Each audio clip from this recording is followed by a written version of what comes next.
गंगा का धरती पर अवतरण, विस्तृत कथा। गंगा नदी का धरती पर अवतरण हिंदू पौराणिक कथाओं की एक अत्यंत महत्वपूर्ण और मनोहारी घटना है। ये कथा भागीरथ के अथक प्रयासों, तपस्या और दृढ़ संकल्प को दर्शाती है, जिनके कारण ही गंगा स्वर्ग से पृथ्वी पर अवतरित हुई और मानवता का कल्याण किया। पृष्ठभूमि: सगर पुत्रों का भस्म होना। कथा का आरंभ इक्ष्वाकु वंश के प्रतापी राजा सगर से होता है।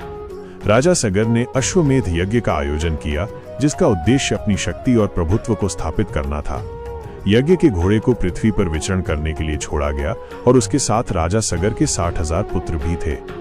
देवताओं के राजा इंद्र, जो सगर के बढ़ते प्रभाव से चिंतित थे, ने यज्ञ के घोड़े को चुराकर कपिल मुनि के आश्रम में छिपा दिया। जब सगर पुत्रों ने घोड़े को ढूंढते हुए कपिल मुनि के आश्रम में पाया, तो उन्हें लगा कि मुनि ने ही घोड़े को चुराया है।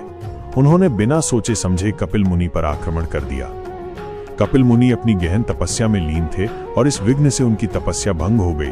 क्रोधित होकर उन्होंने अपनी आंखों से ऐसी अग्नि निकाली, जिससे राजा सगर के 60,000 पुत्र वहीं भस्म होकर राख में बदल गए। उनकी आत्माएं मुक्ति प्राप्त नहीं कर पा रही थीं और पृथ्वी पर ही भटक रही थीं। भागीरथ का संकल्प और तपस्या। राजा सगर को जब अपने पुत्रों की मृत्यु का समाचार मिला, तो वे अत्यंत दुखी हुए।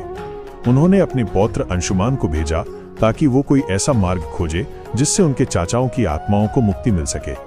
अंशुमान को कपिल मुनि ने बताया कि केवल स्वर्ग में बहने वाली पवित्र गंगा नदी ही सगर पुत्रों की राख को धोकर उन्हें मोक्ष प्रदान कर सकती है। अंशुमान ने गंगा को पृथ्वी पर लाने के लिए कठोर तपस्या की, लेकिन सफल नहीं हो सके।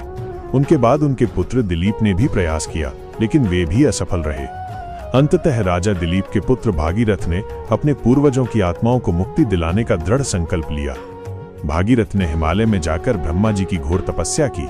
उनकी तपस्या से प्रसन्न होकर ब्रह्मा जी प्रकट हुए और उनसे वर मांगने को कहा। भागीरथ ने ब्रह्मा जी से गंगा को पृथ्वी पर भेजने का वर मांगा, ताकि उनके पूर्वजों को मोक्ष मिल सके। शिव का सहयोग। गंगा का वेग धारण करना।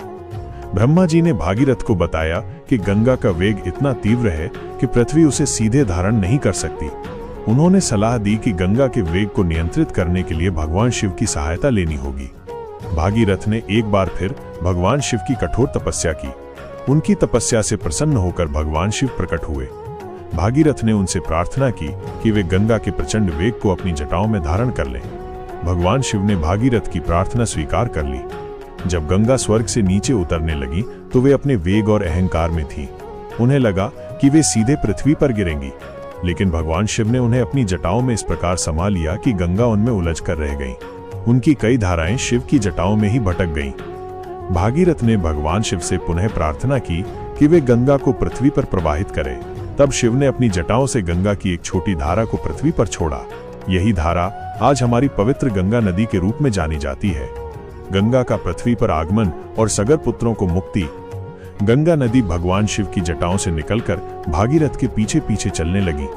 भागीरथ उन्हें मार्ग दिखाते हुए जहां जहां से गंगा गुजरी, वहां वहां की भूमि पवित्र होती चली गई। रास्ते में जाहनु ऋषि का आश्रम पड़ा, जहां गंगा ने उनके यज्ञ कुंड को बहा दिया।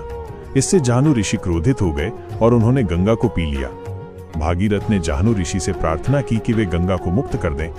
जाहनु ऋषि भागीरथ के तप और दृढ़ता से प्रभावित हुए और उन्होंने गंगा को अपने कान से बाहर निकाल दिया। इसी कारण गंगा को जाह्नवी के नाम से भी जाना जाता है। अंततः भागीरथ गंगा को उस स्थान पर ले गए जहां उनके पूर्वज सगर पुत्रों की राख पड़ी थी। गंगा के पवित्र जल के स्पर्श से सगर पुत्रों की आत्माओं को मोक्ष प्राप्त हुआ और वे स्वर्ग लोक को चले गए। महत्व: गंगा का धरती पर अवतरण न केवल भागीरथ के अद्भुत संकल्प और तपस्या का प्रतीक है, बल्कि ये मनुष्य के प्रयासों से असंभव को संभव करने और पूर्वजों के प्रति कर्तव्य निष्ठा का भी एक महान उदाहरण है। गंगा नदी आज भी करोड़ों हिंदुओं के लिए जीवनदायिनी और मोक्षदायिनी मानी जाती है। इसके जल को पवित्र माना जाता है और इसमें स्नान करने से पापों से मुक्ति मिलने की मान्यता है।